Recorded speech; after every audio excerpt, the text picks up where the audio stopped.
Where are you in the storm? In the chaos, can you hear our desperate call?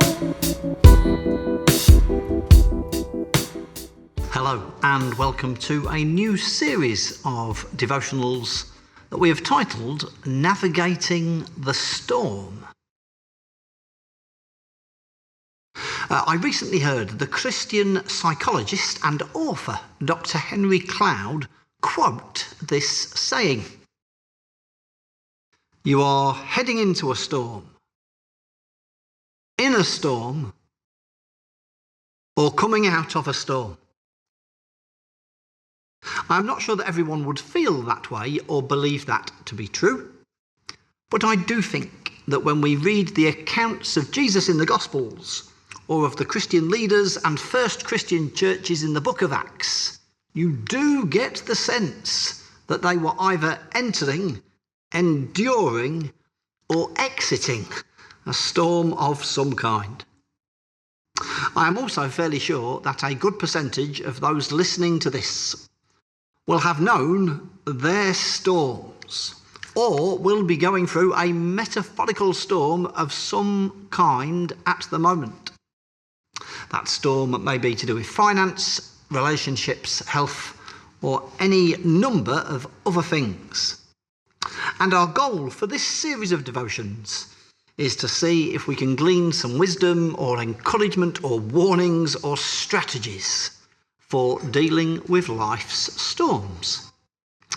This week we'll be primarily looking at one particular story, and it's one of my favourite bits of storytelling that's in the Bible.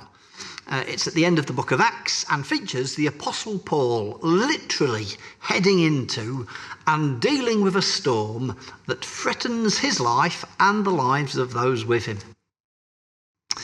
In the final section of the book of Acts, we read of Paul being captured in Jerusalem, tried, imprisoned and questioned at length in Caesarea, before he is then extradited to stand trial in Rome. It is Paul's tumultuous journey to Rome, described in the last two chapters of Acts, that will be a focus for our series. And as we will read tomorrow, the storm Paul would face was severe. And yet, in that storm, he seems to be a voice of relative calm, reason, and real encouragement to others. Perhaps part of the reason for that is Paul had reason to believe that this storm would not be the end of his story. Earlier on in the book of Acts, the author Luke writes these words: "The following night, the Lord stood near Paul and said, 'Take courage. As you have testified about me in Jerusalem, so you must also testify in Rome.'" Did Paul have reason to believe that this storm could not be his last, because according to his understanding of his divine instructions, he was headed to Rome and he was not there yet?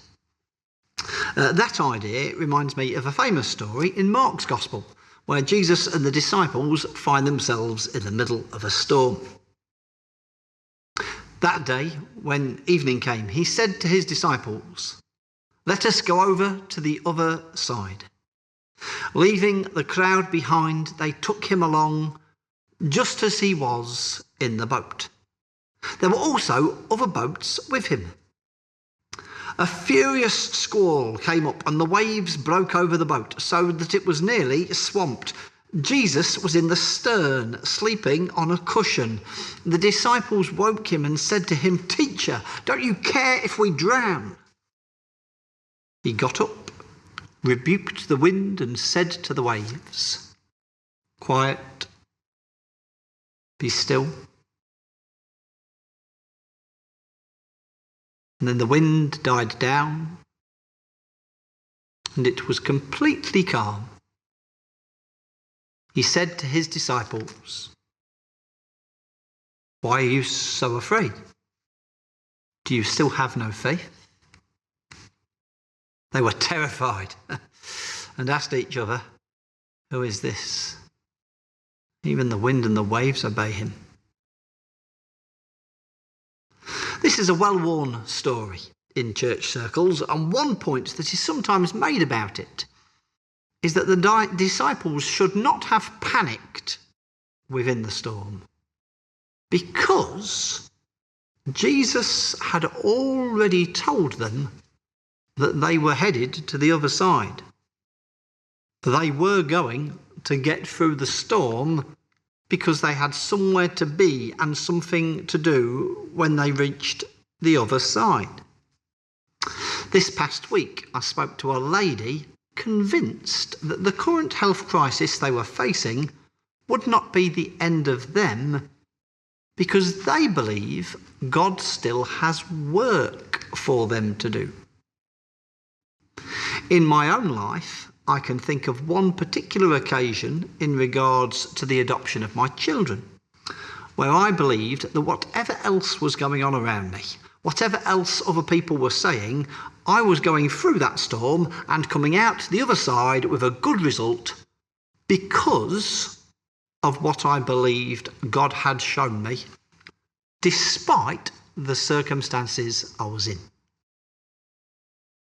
The writer of the book of Hebrews says this of Jesus: "For the joy set before him, he endured the cross, scorning its shame."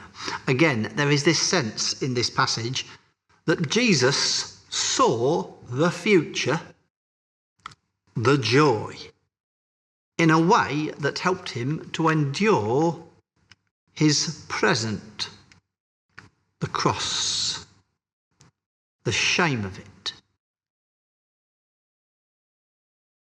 Storms are by their nature temporary. The sky will clear. This too shall pass. And some of us may have reason to believe that there is something for us on the other side of the storm. And if that is you, I imagine that you will like the following quote from Dr. Henry Cloud. It is this: "Whatever's happening today, remember it is only one scene in a long movie. Don't treat it like it's the whole story. Keep writing the story."